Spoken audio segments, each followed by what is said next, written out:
Production in China will be boosted. There will be a lot of development, and not only domestically, but internationally.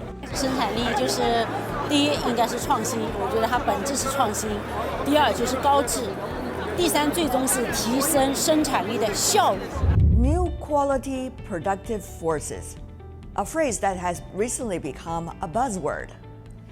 Marked by innovation, new quality productive forces are believed to represent a diversion from traditional economic growth models, aligning with China's new development philosophy, prioritizing innovation and sustainability. Still a bit abstract, isn't it? Here are some examples. Premier Tian directly mentioned the automobile industry 5 times during his government work report. Auto industry is a typical example, many say, of introducing intelligent manufacturing to achieve a high degree of automation. In the year 2023, China's new energy vehicle production and sales account for more than 60% of the global share.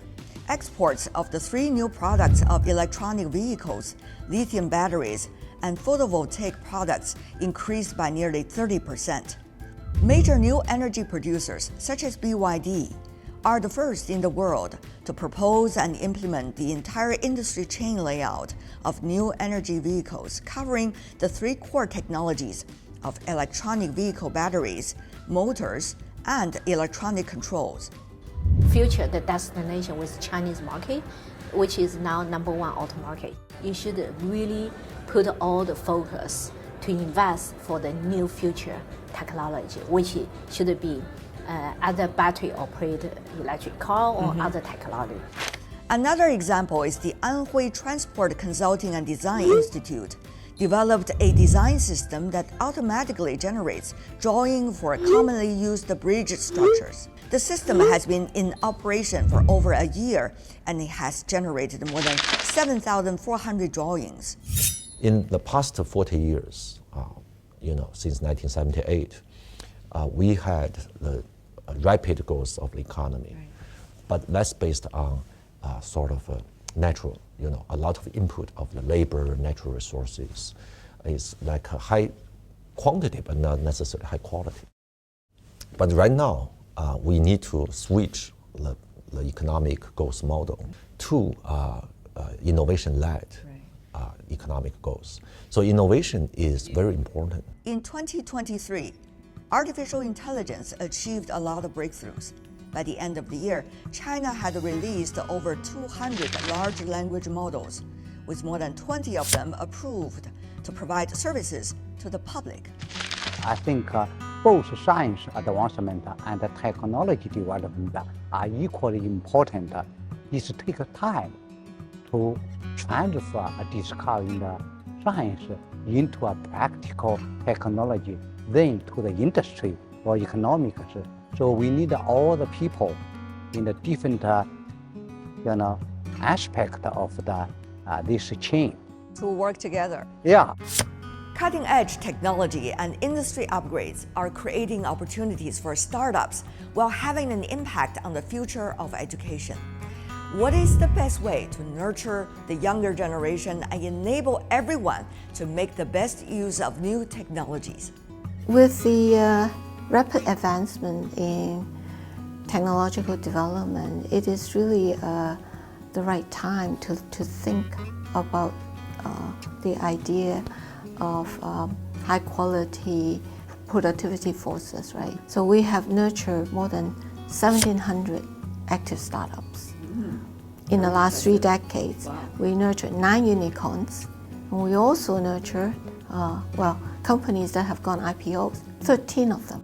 For the biomedical sector, which I believe, has been identified as one of the key strategic areas for the nation, right? So how do we contribute to that? And I think that the contribution from our point of view can be in nurturing future-ready doctors, to nurture doctors who embrace the use of new technology in patient care.